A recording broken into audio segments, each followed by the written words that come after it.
queridos amigos, queridas amigas, que o Senhor seja conosco, nos abençoe, nos envolva na vibração dos seus emissários, os espíritos bons. Gostaria de cumprimentar os nossos confrades da Rádio Web FEB e cumprimentar todos aqueles que se encontram aqui, particularmente aqueles que estão à frente dessa casa e instituição abençoada, que remontam os primórdios do movimento espírita e da doutrina espírita na região. Saúdo, em particular e em especial, nossa querida Lindinalva, em nome de quem eu cumprimento todo o corpo de trabalhadores dessa abençoada instituição, da direção desta casa. Nossa Lindinalva, a minha gratidão, porque para mim é uma honra não merecida estar nessa venerável casa, pela qual passaram os vultos grandiosos dos pioneiros do Espiritismo na cidade de Salvador e no estado da Bahia. E eu a saúdo e a minha gratidão a ela pela paciência com que ela me emoldurou e me tratou durante mais de um ano, a fim de a gente poder compatibilizar e agendar uma palestra como essa e outras que iremos proferir, se Deus assim o permitir, nessa casa. Então, minha gratidão pela honra não merecida, viu, Lindinalva? E a minha gratidão por voltar, depois de mais de 10 anos, retornar a essa instituição que eu tanto amo. Pela minha memória, passam os vultos de José Florentino de Sena, conhecido como José Pititinga, pioneiro do Espiritismo aqui, Manuel Filomeno de Miranda e outros vates e avatares do movimento espírita inicial, aqueles lidadores da causa inicial que arrostaram supremas consequências da adoção da profissão de fé espírita e da militância na causa espírita numa época de dificuldades acerbas, de conflitos contínuos, de perturbações sem nome, de dificuldades em pregar, divulgar e viver a experiência espírita quando o preconceito da população em geral, a intolerância das religiões tradicionais de outro lado, vitimavam os espíritas da primeira hora. Graças a quem hoje podemos aqui falar tranquilamente em nome do Espiritismo, assumir a posição espírita, divulgá-la e até ter um certo prestígio por isso, porque o Espiritismo hoje está em alto conceito em grande parte da nossa sociedade, mas deve-se a esses trabalhadores iniciais. Antes das nossas considerações a respeito do tema, apenas à guisa de esclarecimento, porque muitas pessoas nos perguntam, nós estamos gravando, por exemplo, uma palestra como essa, como outras, porque fazemos parte de um trabalho de divulgação espírita pela internet, totalmente gratuito, sem nenhum interesse de nenhuma natureza, graças a esse grupo que é chamado Raciocínios Espíritas. E esse grupo se dedica a divulgar, eu faço parte, ao lado de outros companheiros. Nós temos uma companheira aqui que também é palestrante, oradora espírita, e também faz parte desse grupo, dentre muitos outros confrades que colaboram com o canal, com essa divulgação, não apenas como palestras como essa, mas também como estudos de obra doutrinária. Aqueles que se interessarem depois podem acessar, chama-se Raciocínios Espíritas e está aí disponível na internet.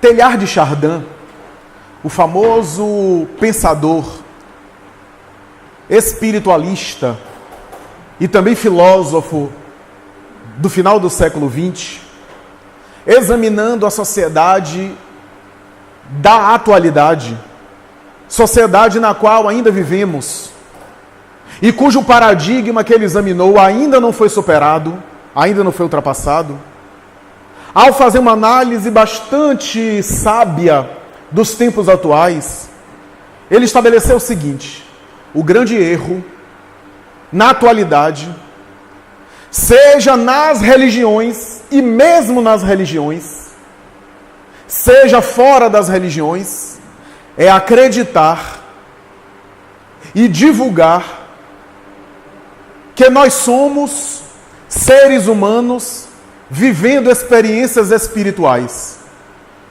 E esse é o grande erro, seja da fé religiosa, seja das doutrinas filosóficas de um modo geral. Porque nós não somos seres humanos vivendo experiência espiritual. Somos seres espirituais vivendo temporariamente uma experiência humana. Dizia ele no seu rasgo de inspiração, e é verdade. A frase de Teilhard de Chardin é mais profunda do que a nossa imaginação a princípio pode conceber.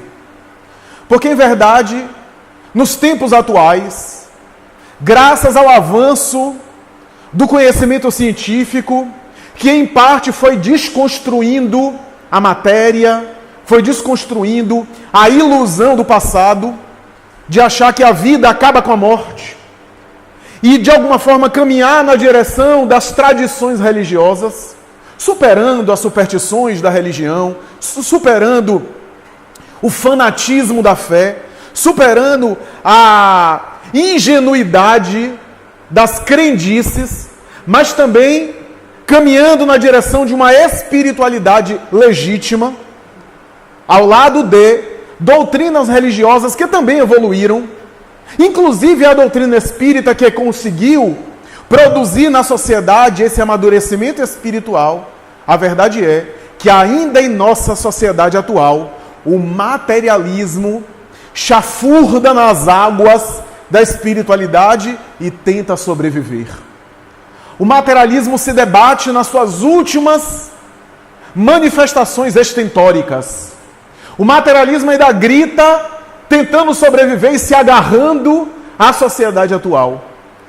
E esse materialismo ainda predomina em nós, de vez em quando insurgindo com roupagens disfarçadas. Não mais naquela visão de que morreu, acabou. Não mais naquela concepção de que a vida é apenas o corpo, porque a própria ciência, pelo menos em alguns cientistas, já discutem a hipótese, pelo menos hipótese, de nós não sermos apenas o corpo. Não nessa visão material, tacanha, infantil do passado. Até porque a própria ciência tem dificuldade de entender o que é a matéria. Porque ao desconstruir a matéria, chegou na energia, chegou na inteligência, e assim por diante. Mas o materialismo ainda tenta sobreviver, dando as suas últimas flechadas, desferindo os seus últimos golpes em nós, através de roupas, roupagens e colocações muito disfarçadas. Uma delas é essa que Teilhard de Chardin coloca. Aliás, Teilhard de Chardin conseguiu ilustrar muito bem esse pensamento do materialismo atual. Porque o materialismo atual vai dizer, não, você tem experiências espirituais, mas você é um ser humano. E sendo um ser humano, você vive e deve viver o humano. E aí eu me lembrei do filósofo alemão Friedrich Nietzsche, que dizia, humano demasiadamente humano. Que esse humano demais. A verdade é que, nessa visão, nessa conjuntura, nós, às vezes, achando, mesmo nós religiosos, concebendo a ideia do espiritual, e sem querer estamos abraçando, agasalhando, introjetando conceitos que são materialistas. Conceitos que a princípio parecem religiosos espirituais, mas no fundo são vivências materialistas. Querem ver uma coisa que é o materialismo dando as suas últimas flechadas, os seus últimos golpes? Algumas produções da autoajuda atual. Não tenho nada contra a autoajuda, muito pelo contrário. Eu acho a autoajuda uma produção, parte da autoajuda, uma produção fantástica, que nos ilumina, que nos faz pensar positivo, que renova a paisagem da nossa mente. Mas existe uma parte da autoajuda que diz assim, pense e você vai obter. Pense que você vai ser rico, milionário, e amanhã você vai acordar milionário. É só você querer que você tem.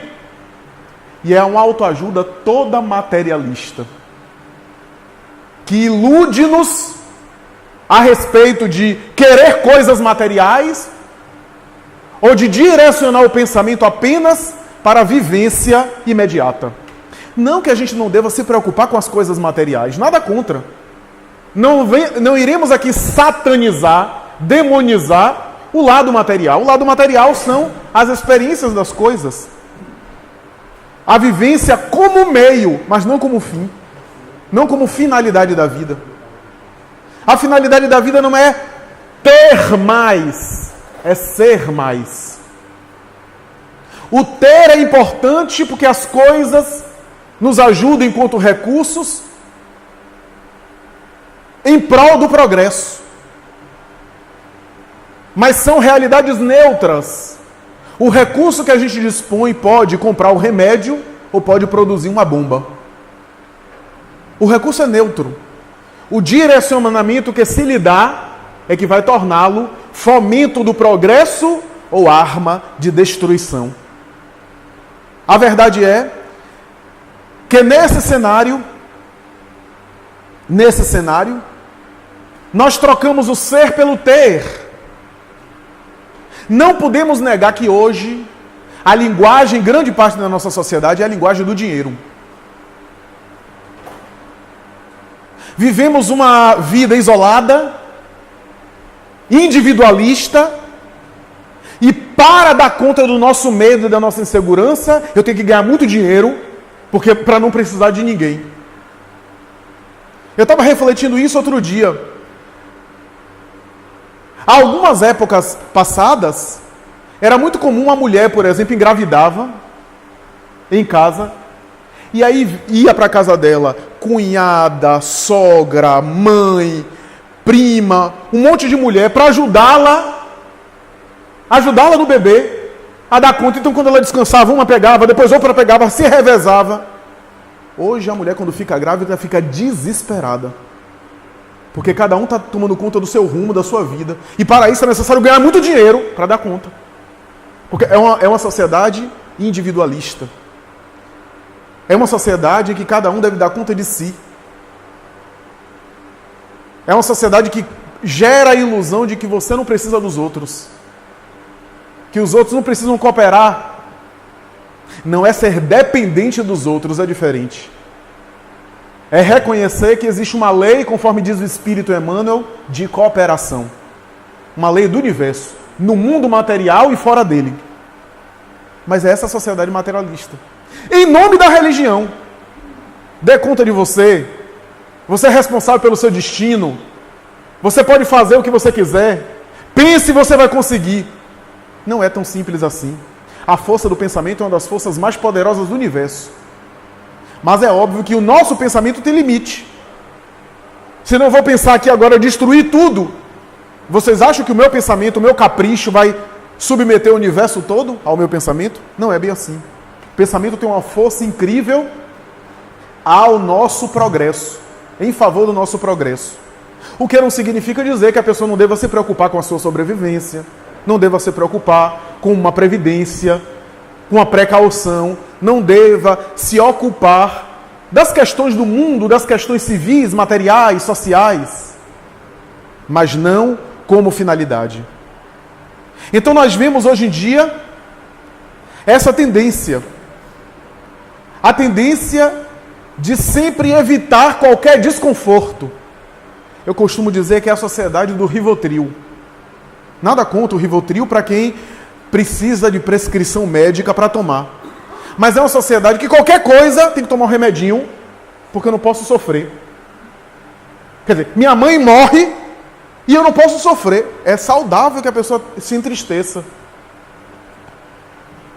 Estranho vai ser um parente nosso amado morre e a gente não sente nada. Aí que é estranho. Então a sociedade que não quer ter desconforto, tem que ter anestésico para tudo.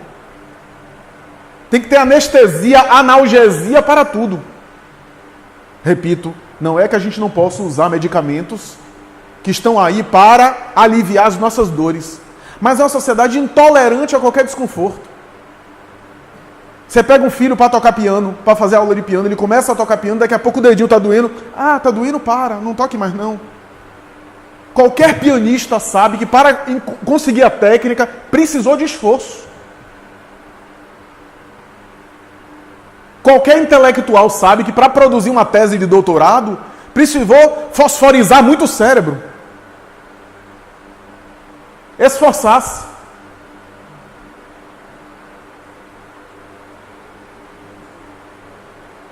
Qualquer pessoa na área do esporte sabe do esforço que fez para desenvolver a musculatura, para conseguir a sua performance. Às vezes dando a vida. É curioso notar, porque a gente não acha nada demais um corredor profissional dar a vida dele, que ele corre perigo de ter uma parada cardíaca, de ter alguma coisa. Um Usain Bolt dar a vida dele toda para um esporte. Mas se a pessoa quer dar a vida para uma causa nobre, não, isso é maluquice. Isso é loucura. Qual é a diferença? Então a pessoa pode dar a vida para uma profissão que ele corre, um piloto de Fórmula 1. Ele está se arriscando, porque tudo na vida são riscos. Mas, por exemplo, se eu for cristão hoje e estiver na Síria e eu decidir ser cristão, eu sei que eu estou correndo risco de morrer. Porque na Síria os cristãos estão sendo mortos, inclusive crianças. Então, é um materialismo disfarçado. É um materialismo disfarçado. Já falando novamente de gestação, eu tenho visto muito, inclusive na minha área profissional, as mulheres adiando a gravidez.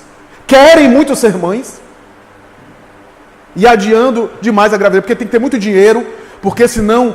E há tanto excesso que diz assim, não, eu tenho um padrão de vida X e eu preciso viajar pelo menos para o exterior 2 vezes no ano. E um filho não cabe porque eu vou ter que renunciar uma viagem. Pelo menos uma dessas. Ora, escolher é abrir mão. Em qualquer área, em qualquer situação. Quando eu escolho algo, eu abro mão.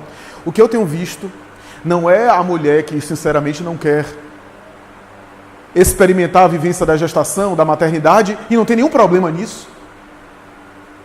Porque eu não acho que a finalidade da vida é apenas isso. É a gente colocar sentido nas coisas.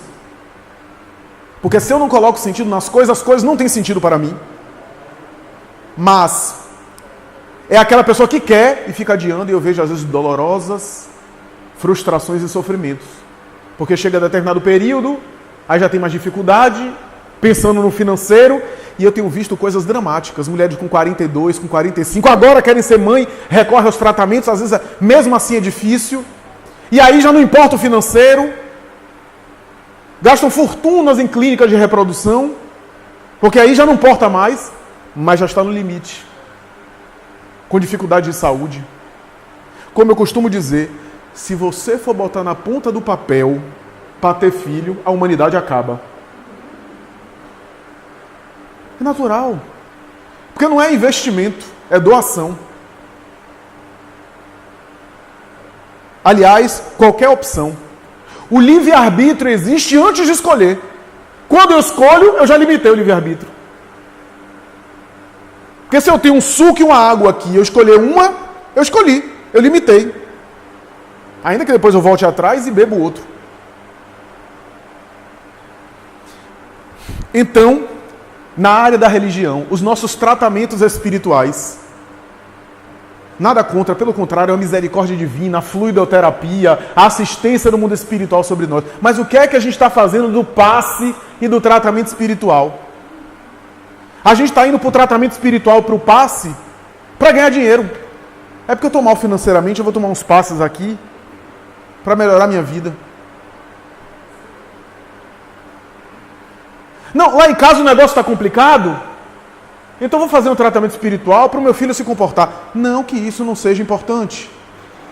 Mas o tratamento espiritual não é para mudar as coisas de fora onde eu estou.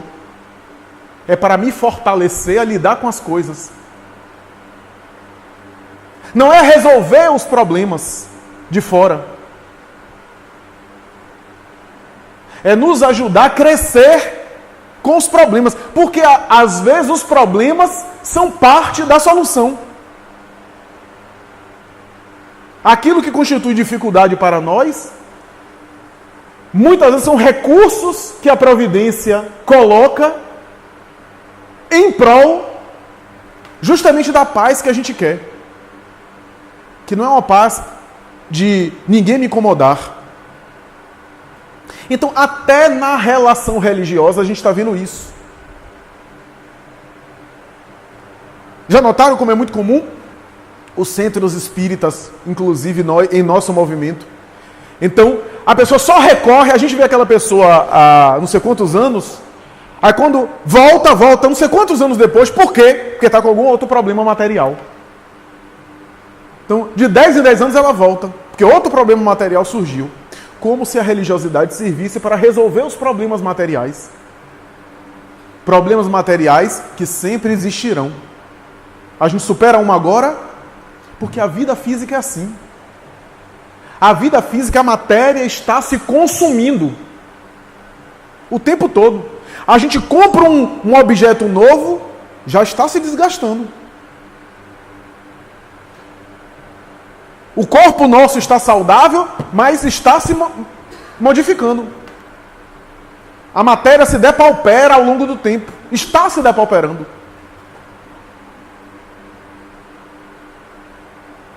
Se eu ficar em volta... É isso que aconteceu com alguns filósofos, como Schopenhauer e outros. Como eles olharam apenas a vida material, eles disseram, a vida é só sofrimento. Schopenhauer dizia isso. A vida é só sofrimento. Porque mesmo a alegria de agora, dizia ele, é o sofrimento de amanhã. Veja que visão. Porque ao você ter a alegria de agora, quando passar, a alegria de agora vai ser mais motivo de você ficar triste amanhã, com saudade da alegria que você teve e não tem mais. Que visão pessimista, mas é os olhos da vida material. Que a gente resolve um problema, tem outro. Não é assim? Não é assim no mundo financeiro? A gente paga uma conta de luz hoje, já está outra conta de luz rodando para o próximo mês. É assim, não para. A gente está pagando já. Então, mas é um mundo material. E até na caridade, a gente restringiu a caridade para algo material. A caridade é doar coisas, é dar coisas. Não que doar coisas, dar coisas não sejam importantes, mas é apenas parte. Aliás, é a parte mais simples, mais fácil, que é a doação material. A doação material é a coisa mais simples, que é nobre, especialmente na necessidade que vai ser socorrida, especialmente na dor que está gemendo. Mas é outra coisa. Problema material existe e existirá sempre. Aliás, Jesus diz isso para Judas. Quando aquela mulher que o venerava derramava perfumes nos seus pés, Judas, com a noção de contabilidade, porque era comerciante, dado as contas e a atividade do comércio, volta-se para Jesus e diz, que desperdício. Esse perfume caro que ela está derramando nos vossos pés poderia ser utilizado para a doação aos pobres. E Jesus responde de uma maneira profunda, Judas, os pobres sempre o tereis, mas a mim nem sempre. Era uma resposta profunda. Que a gente não pode transformar a nossa vida espiritual numa contabilidade, numa quantificação de coisas que a gente dá, mas de experiência que a gente vive para crescer. Até porque, diz Joana de Ângeles, a miséria que a gente está vendo aí, material, é consequência de uma miséria moral, das nossas misérias morais. Desde da injustiça social, da má distribuição de recursos, da exclusão que ainda existe na nossa sociedade, ao egoísmo, ao vício, que gera tudo isso. Então, quem olha o mundo e acha que a miséria material é apenas falta de recurso, quem for assistente social aqui sabe quantas intervenções na área de serviço social pega o indivíduo, dá recursos, arranja emprego, movimenta a vida dele, tira ele do lugar, coloca ele numa casa e ainda assim não resolve. Às vezes ele volta à miséria. Por isso que os estudiosos têm pensado sobre isso, dizendo que a miséria social é um sistema complexo profundo, que tem questões psicológicas, emocionais, da pessoa também se sentir merecedora do recurso, espirituais, sociais, muito mais profundas. Certa vez, Divaldo estava irritado na Mansão do Caminho, atenderam muita gente, estava com sono e cansado, e Joana de Ângeles apareceu e disse assim: não sei porque você está irritado, meu filho, você vai querer perder a sua própria alma só para ajudar as pessoas? Olhe, hoje tem 10 aqui batendo na sua porta pedindo ajuda, amanhã serão 20. É natural. Ele então se acalmou. Então,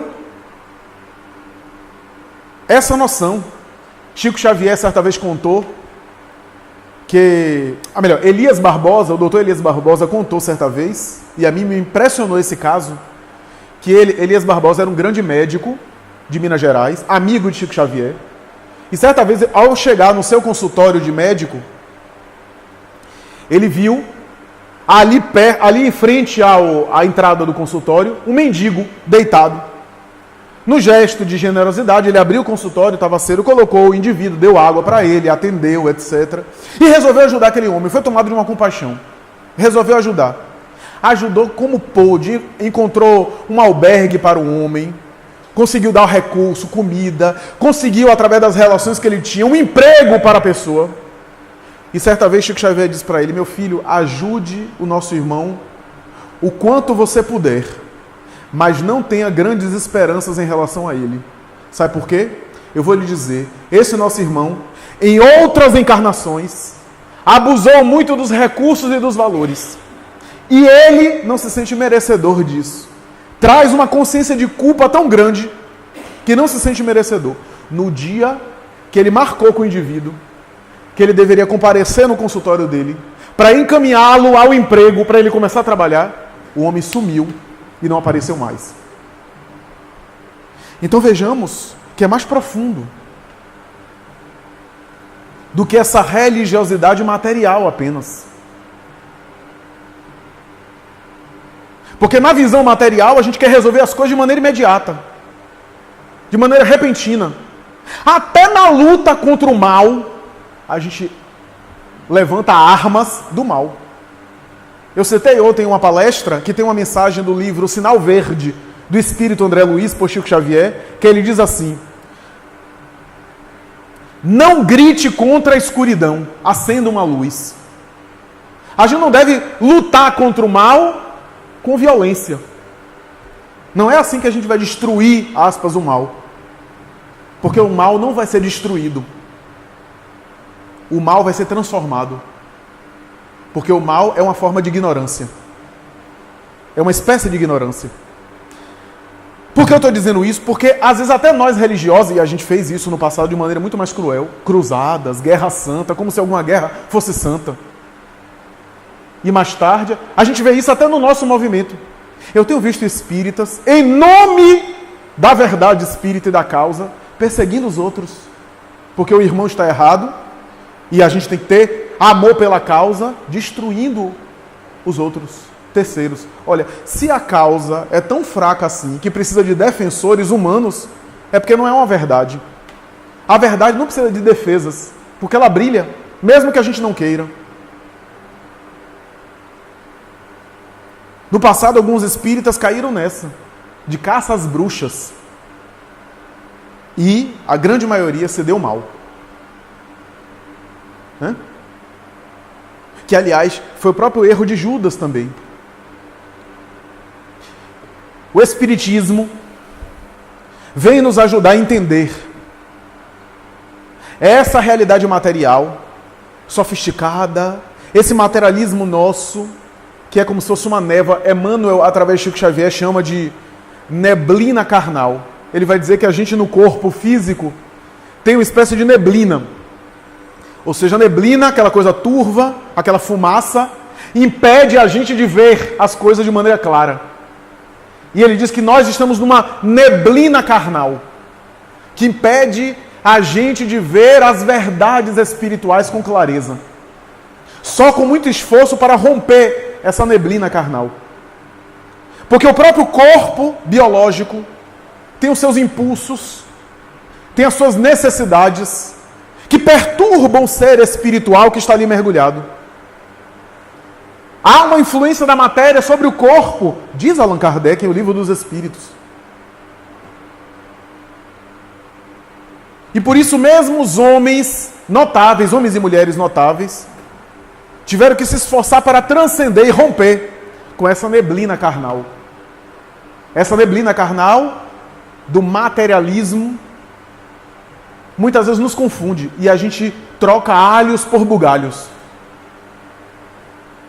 Troca o que é espiritual com o material e confunde.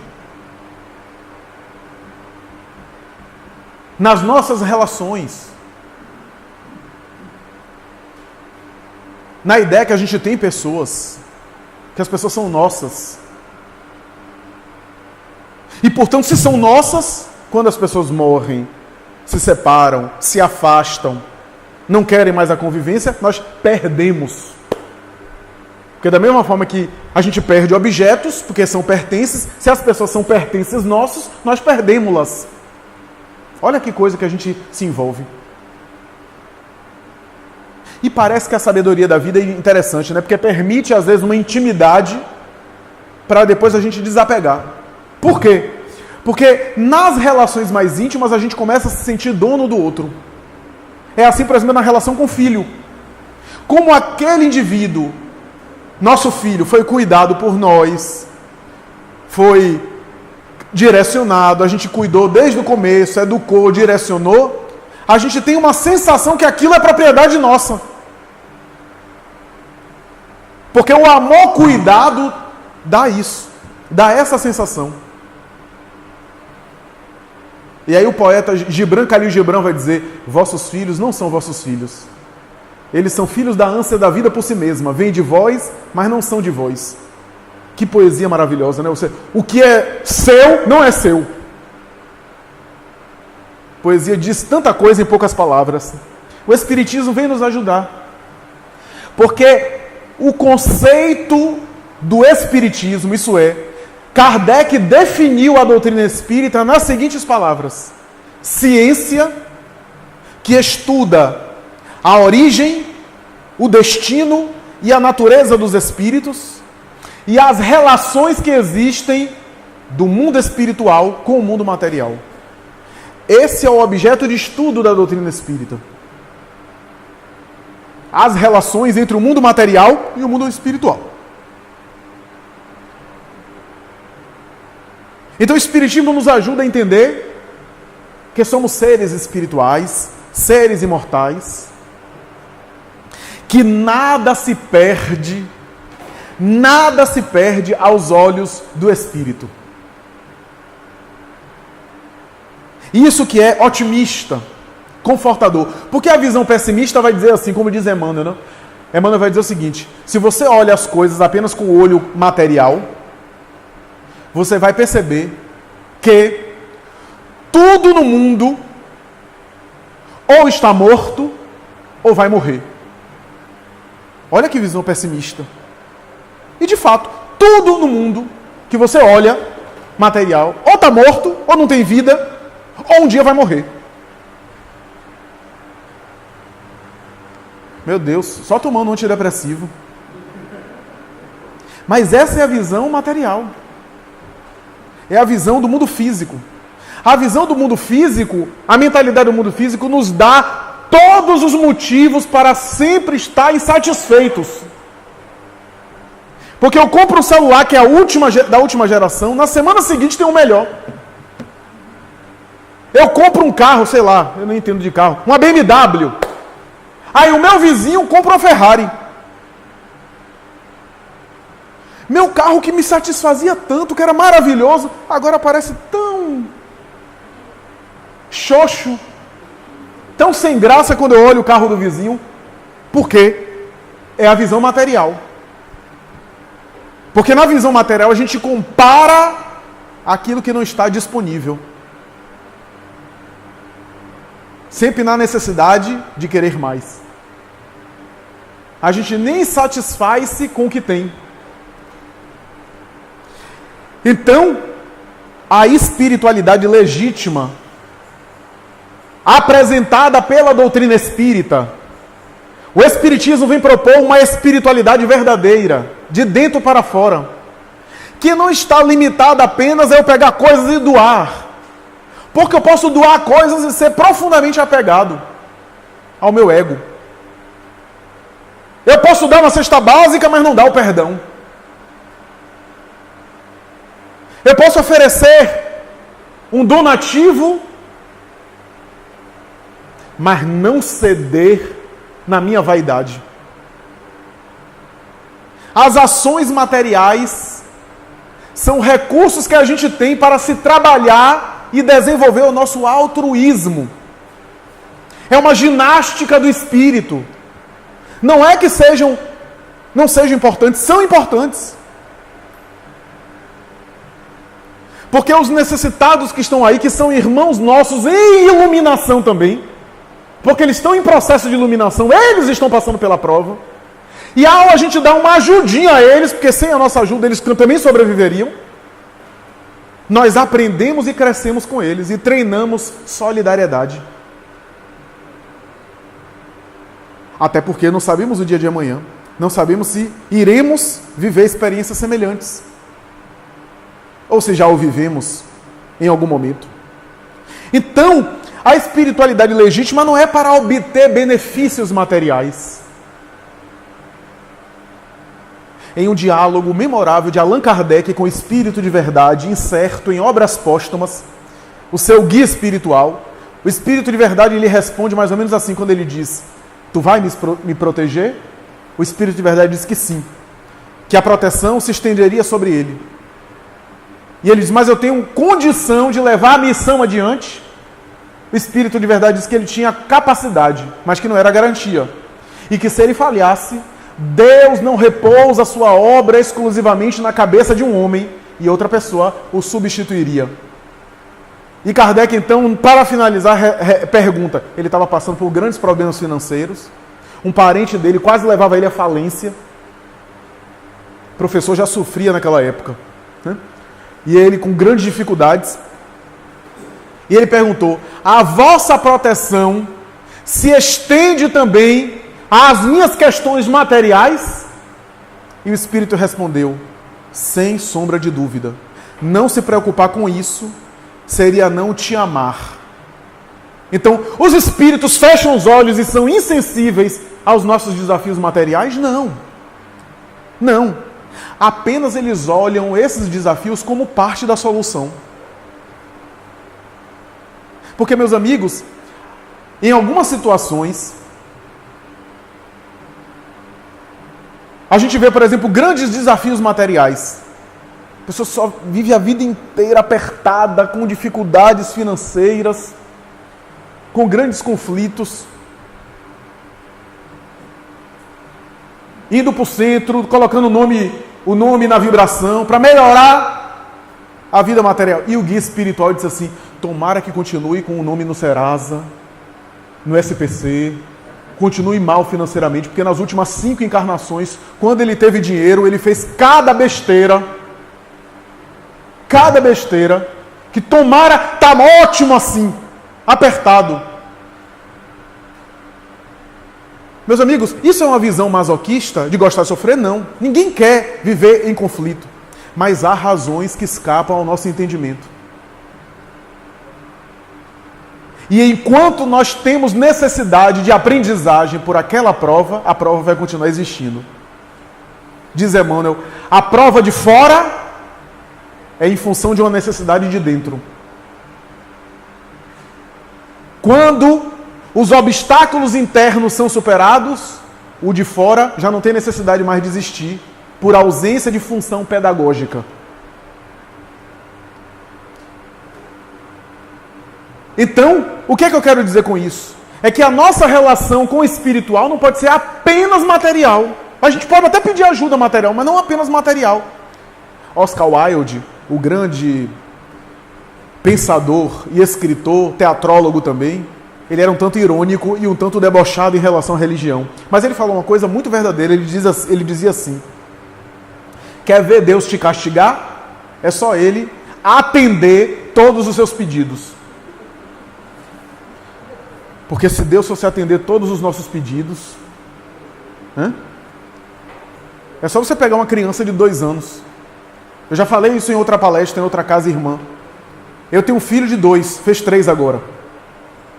Se eu for atender os pedidos dele todo, ele já terei desencarnado, porque ele quer doce o tempo todo. Quer bala, quer jujuba, quer pirulito. Então, às vezes, nós somos crianças diante do divino.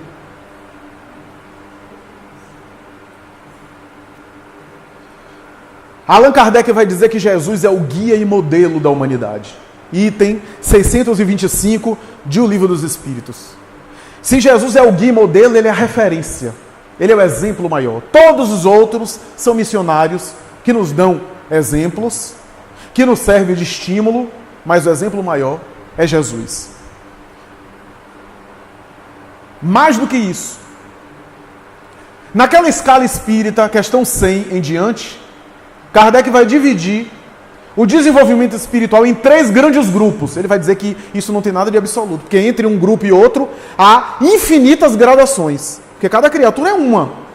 Nenhuma é idêntica do ponto de vista da evolução. Mas 3 grandes grupos, com uma forma didática de entender. O primeiro grupo, espíritos imperfeitos. O segundo grupo, espíritos superiores. E o terceiro grupo, espíritos puros. O espírito imperfeito é aquele onde há uma predominância da matéria, os vícios, os sentimentos mais humanos. Esse tipo de espírito, ele, quando vive no mundo, ele vive apenas o lado humano, nada mais, sensorial, da sensação, dos instintos. Quando ele desencarna, ele continua assim. Então ele desencarna e vai continuando lá fazer biometria no TRE. Pega a fila, vai torcer pro time de futebol dele, vai votar. Ele continua a mesma coisa, os mesmos sentimentos humanos. O espírito superior é aquele que já tem sentimentos acima da média da humanidade. É aquele que tem interesses profundos, de sentimentos superiores, de amor, de benevolência, de ideal. É aquele que está acima das sensações, mas não são perfeitos. Precisam ainda se aperfeiçoar. Mas são aqueles indivíduos exemplares. E o último, espíritos puros. Espíritos puros é o seguinte, eu acho que a gente não deve nem se preocupar muito com o espírito puro, porque ainda não está muito perto da gente, não. Mas espírito puro é o seguinte, Kardec vai dizer o seguinte, total independência em relação à matéria, total domínio em relação à matéria, nenhuma influência da matéria sobre eles.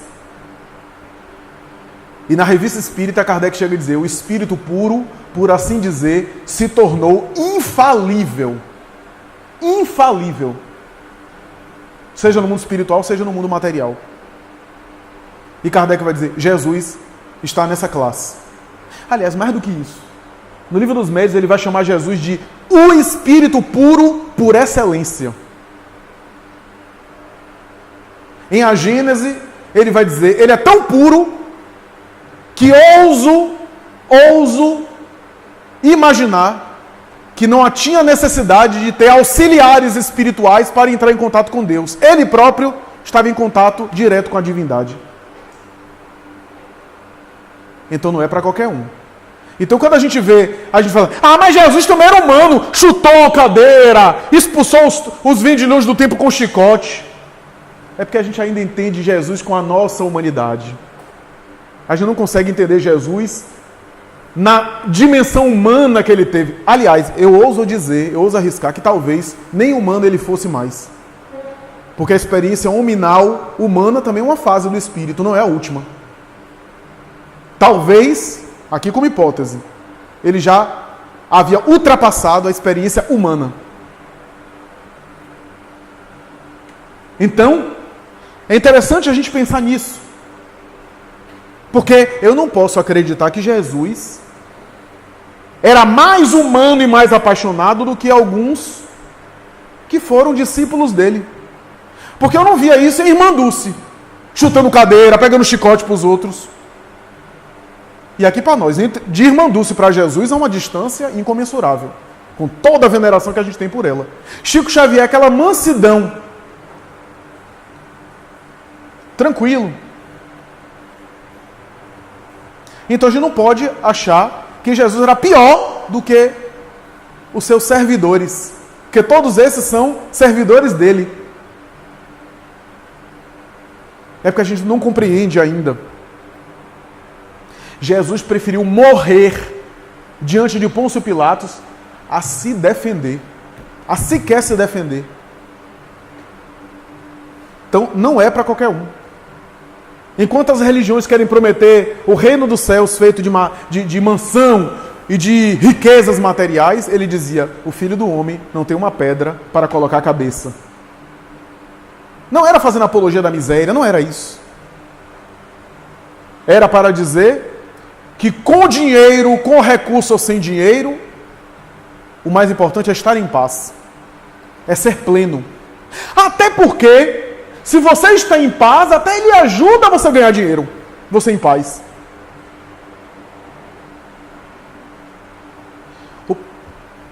O problema é que a gente olha Jesus e entende Jesus apenas assim como um profeta, nazareno de barba grande, de cabelo grande, e que saiu no mutirão chamando pescadores para fazer uma pregação coletiva. Esses são os olhos materiais, os olhos carnais. Aqui para nós, Cafarnaum, a cidade que ele escolheu para fazer a maioria das suas pregações, talvez tenha o tamanho do Pelourinho. Talvez até menor. Poucas casas. A maioria do povo analfabeta. Acho que Roma e o César de Roma nem imaginava que existia uma localidade daquela.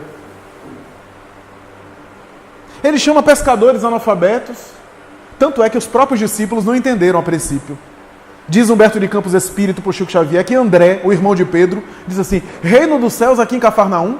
Será que a gente não pode chamar aqui algumas pessoas, reunir aí umas 50 pessoas para falar sobre isso? Jesus sorri e não esclarece a ele naquele momento, porque eles não podiam entender. Por quê?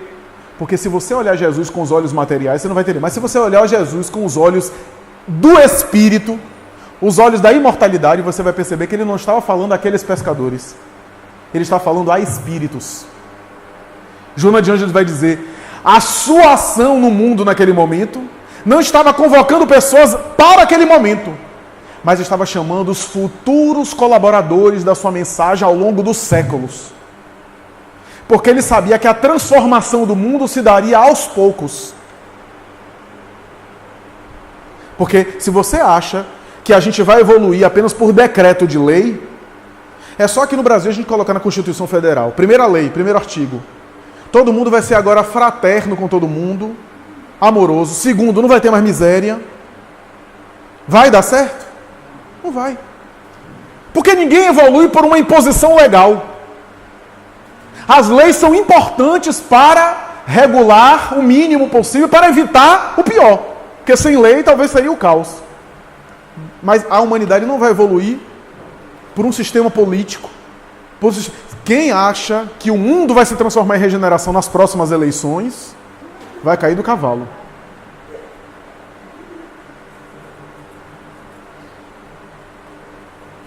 E Jesus sabia disso. E os discípulos não compreendiam. A princípio compreendiam o reino dos céus como um governo, um sistema político. Jesus sabia que não era isso. Porque a gente pode mudar de governo, mudar de partido, mudar de sistema político, mudar de estrutura social. A criatura, com ela mesma, onde vai, leva consigo as suas paixões. Agora, uma criatura, quando é evangelizada, nunca mais é a mesma. É um foco que atrai multidões. Como eu costumo dizer, você pega um Mahatma Gandhi, e o que é que ele fez com 800 milhões de indianos? Agora, já pensou se cada um de nós se evangelizar nesse nível? Já pensou se em cada bairro da nossa cidade de Salvador tiver um Gandhi? Um coração só evangelizado. Então ele falava a espíritos. Quando ele chamava os apóstolos, ele estava falando a espíritos imortais. Embora estamos já no encerramento, nos últimos minutos das nossas considerações,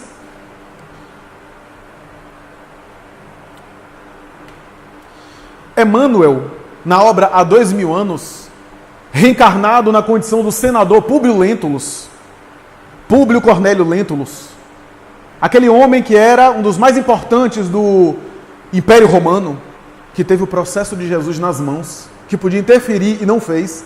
Ele era mais importante do que Pôncio Pilatos diante de Tibério e não fez. Ele, como senador romano, quando a filha Flávia estava doente, enferma, por insistência da sua mulher, porque ele não acreditava em nada daquilo, e Jesus estava passando pela região onde ele estava morando, ele foi encontrar com Jesus. E no caminho ele perguntava, mas que loucura de minha mulher. Primeiro que eu falo o idioma patrício, a linguagem de Roma. Esse Galileu deve falar o aramaico. Como é que a gente vai se entender?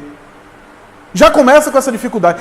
Demais, o que é que esse homem rude, bruto, rudimentar, vai ter para falar para um patrício, para um romano? É muita superstição. E ele foi. E quando ele entra num local, que Emmanuel vai dizer, deveria ser o santuário onde ele ia orar frequentemente ao final do dia, porque parecia saturado de vibrações diferentes que o senador se sentiu em uma atmosfera diferente. Vai dizer ele o seguinte, me permitam a breve leitura. Diante dos seus olhos ansiosos está cara, personalidade inconfundível e única. Ele estava naquele local e de repente o Cristo chega. Tratava-se de um homem ainda moço que deixava transparecer nos olhos, profundamente misericordiosos, uma beleza suave e indefinível. Longos e sedosos cabelos molduravam-lhe o semblante compassivo, como se fossem fios castanhos, levemente dourados por uma luz desconhecida. Sorriso divino, revelando ao mesmo tempo bondade imensa e singular energia, irradiava da sua melancólica e majestosa figura uma fascinação irresistível. Públio Lentulus não teve dificuldade em identificar aquela criatura impressionante, mas no seu coração marulhavam ondas de sentimentos que até então lhe eram totalmente ignorados. Nem a sua apresentação ao imperador Tibério César na ilha de Capri lhe havia imprimido tal emoção. Lágrimas ardentes rolaram dos olhos, que raras vezes haviam chorado. E uma força misteriosa e invencível fez ele se ajoelhar, na relva lavada, em luar. Desejou falar, mas tinha o peito sufocado e opresso. Foi quando, num gesto de doce e soberana bondade, o meigo nazareno caminhou para ele, qual uma visão concretizada de um dos deuses de Roma, das suas antigas crenças, pousando carinhosamente a destra na sua fronte, na sua testa, exclamou em uma linguagem encantadora que Públio Lentulus entendeu perfeitamente, como se ouvisse o próprio idioma patrício, dando-lhe a inesquecível impressão de que a palavra era de espírito para espírito, de coração para coração. Senador, por que tu me procuras? E espraiando o olhar profundo na paisagem, como se desejasse que a sua voz fosse ouvida por todo o planeta, rematou com serena nobreza: seria melhor que me procurasses publicamente e na hora mais clara do dia, para que pudesses adquirir de uma vez por todas a lição sublime da fé e da humildade. Mas eu não vim ao mundo para derrogar as leis supremas da natureza, e venho ao teu encontro de coração desfalecido. Públio Lentulus nada pôde falar, além das suas lágrimas copiosas, pensando amargamente na filha doente. Mas o profeta, como se não precisasse das suas palavras, e adivinhando o seu pensamento, continuou: sim, meu amigo, eu não venho ao homem de estado superficial e orgulhoso. Ora, não veio ao homem de estado, veio para quem, então? Porque ele era um homem de estado. Se não foi ao homem de estado, ele falava ao espírito. Não veio ao homem de estado superficial e orgulhoso, que os só os séculos do sofrimento podem caminhar ao regaço de meu Pai. Meu Deus, eu nunca vi alguém dizer tanto desaforo com elegância.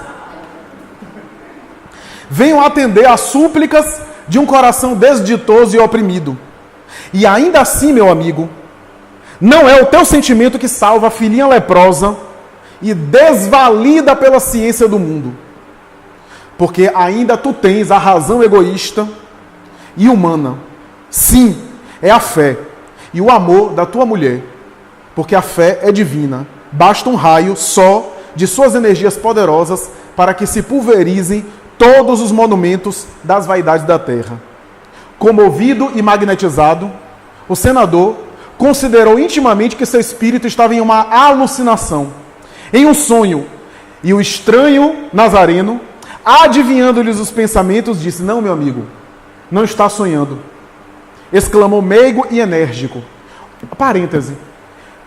Arnaldo Rocha disse que certa vez estava numa fila em Uberaba, Chico Xavier atendendo, e ele começou a olhar para Chico e disse assim: pô, Chico engordou tanto, tá parecendo um sapo de tão gordo.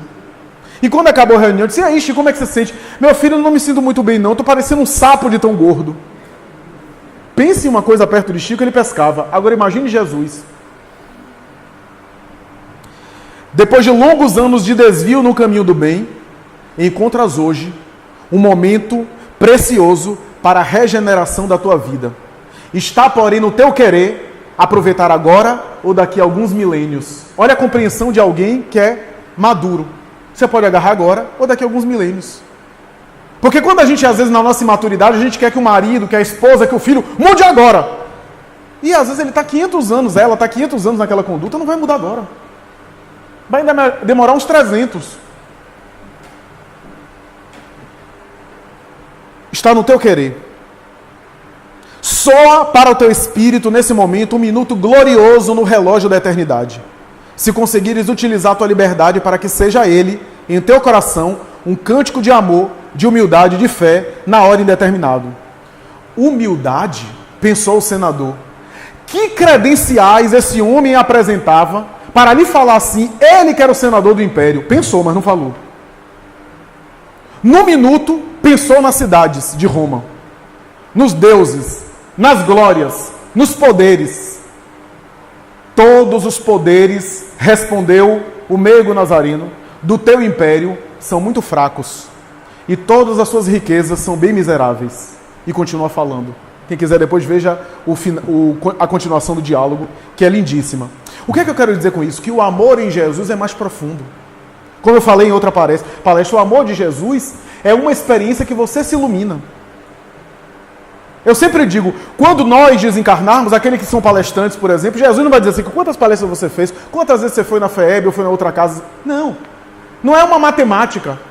Vai dizer, o que é que você conseguiu crescer fazendo o que você fazia? Enquanto você fazia palestras, Flávio, o que é que você se tornou fazendo as palestras? Enquanto você dava o passe, em quem você se tornou dando passe? Não é a quantidade de pessoas que você deu passe. É o quanto você cresceu fazendo o que você fazia. Porque você pode fazer a vida inteira aplicando passe irritado. Não aguento mais esse povo aqui, vindo aqui pedir passe. É o quanto você cresce. Porque senão a gente vai entrar numa competição de ver quem faz mais por fora. E tem gente assim, fazendo campeonato de caridade, campeonato para ver quem faz mais palestra, campeonato para ver quem mais psicografa. O amor em Jesus é uma experiência que te ilumina. Por isso as relações. Porque as relações são experiências que a gente treina no amor. Porque a gente acha que o amor, já caminhando para o nosso encerramento, o amor é o amor de Hollywood, né? É o amor sim que a gente gosta, de Scarlett O'Hara, de O Vento Levou. Não, esse amor é um amor romântico, que também é bom, é bonito, mas é um amor que quase sempre é frágil. Quase sempre esse amor apaixonado é um amor que muda muito facilmente com uma decepção. O amor de profundidade, como dizia a Madre Teresa de Calcutá, dói. Por que dói? Porque convivência é fácil, meus amigos. Você convive em família, aí você quer ficar no escuro, aí alguém chega lá e liga a luz. Ou você quer ficar com a luz acesa, alguém vem chegar lá e apaga a luz. Viver em família, viver em convivência é ser incomodado. Como diz um amigo meu Deus, quando eu era solteiro, era o meu quarto, minhas coisas. E aí eu casei tudo pela metade. Já foi difícil para mim, porque doeu. O meu guarda-roupa, aquela maravilha, era metade.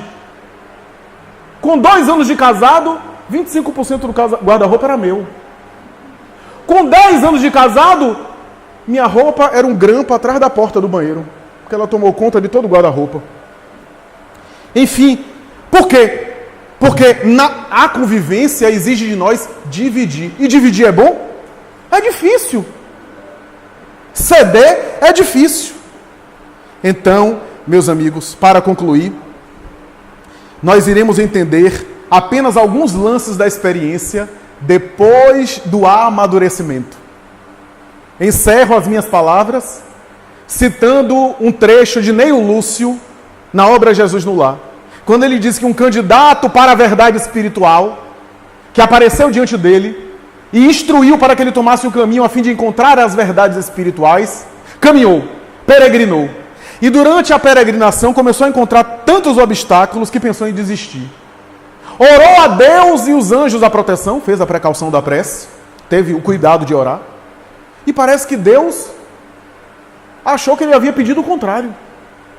Porque no primeiro dia da peregrinação, depois de um dia exaustivo, ele quis descansar, não conseguia. Porque ele entrou numa gruta, e ao entrar numa gruta, ao se acomodar para dormir ali, com uma temperatura amena, um monte de moscas o invadiu, e ele ficou atanazado. O cão que o acompanhava começou a gritar, a latir, que ele teve que sair. Ele disse, meu Deus, a primeira dificuldade.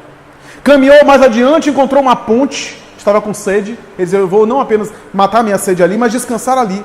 Um riacho, porque depois da ponte havia um riacho com água, para ele matar a sede, e uma areia, e uma terra que era uma espécie de lençol branco, e que lhe dava uma sensação de temperatura amena, que ele pudesse dormir ali, diante da natureza. Quando ele foi atravessar, a ponte caiu.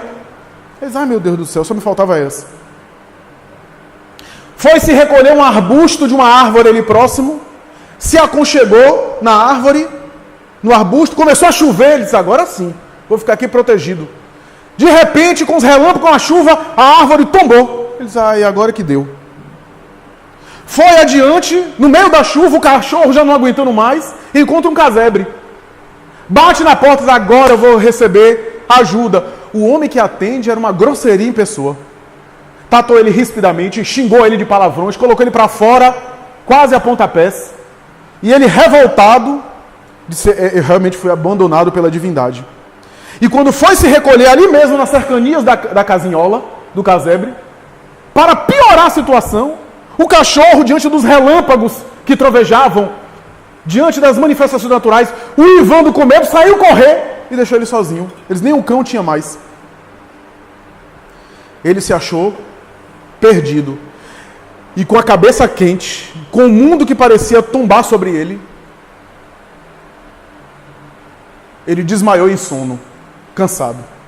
No dia seguinte, ao despertar, ele soube da notícia. Aquela casa, que negou hospitalidade para ele e negou abrigo, havia sido invadido por malfeitores, os moradores assassinados e a casa toda saqueada. Ele parou e disse, será que isso é um sinal do céu? E fez o caminho de volta. E ao fazer o caminho de volta, ele pensou que o cão que estava com ele, que uivou, que saiu correndo, foi uma grande providência, porque se ficasse latindo durante a noite, os ladrões iriam encontrá-lo, iriam matá-lo. Passou então adiante, e ao chegar na região do riacho, ele se aproximou, e conversando com alguns moradores, um deles disse, você não sabe? Você deve ter sido salvo pela divindade com essa ponte que caiu. Porque muitos viajantes passam por aqui, atravessam a ponte, e ali aquele lençol branco é areia movediça, que muitos morrem na estrada. Então ele parou, se aproximou daquele arbusto que ele havia e que havia sido tombado, e um deles, que estava presente também, um dos moradores, disse assim, é um covil de lobos. E aí ele foi percebendo que a divindade foi lhe ajudando sem que ele percebesse, cuja mensagem ele não havia decifrado. E quando ele chegou naquela gruta, que as moscas tomaram conta dele, à luz do dia ele percebeu que estava cheia de serpentes. Então ele percebeu que o tempo todo a divina providência havia ajudado ele, de formas que ele não esperava. É assim que acontece também na nossa evolução. Quantas coisas que a gente vai perceber só depois do amadurecimento, quando a gente olha para trás. E quando a gente vê o caminho percorrido. Durante a experiência, determinadas dores, determinados sofrimentos, não temos ideia exata da mensagem que ela está nos dando. Porque quando nos dói, nós às vezes perdemos a capacidade de raciocinar. Por isso, meus amigos, a doutrina espírita nos convida a esse amadurecimento, a essa reflexão.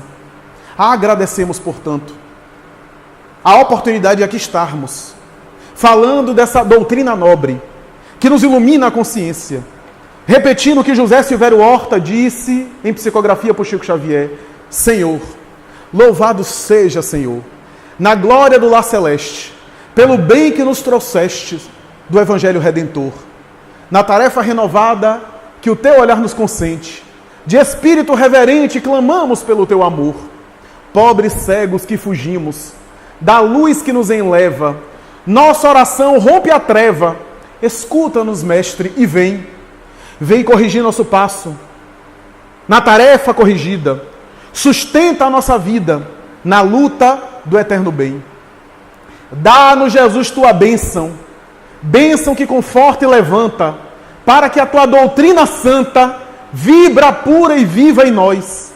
Faz de Jesus de nós todos, na caminhada incessante, a todo momento e a cada instante, possamos ouvir-te a voz. Ampara nossa esperança, socorre nossa pobreza, liberta nossa alma presa do erro e da imperfeição. Mestre excelso da verdade, em todo momento e a cada parte, ajuda-nos a guardar-te no templo do coração. Muito obrigado, muita paz.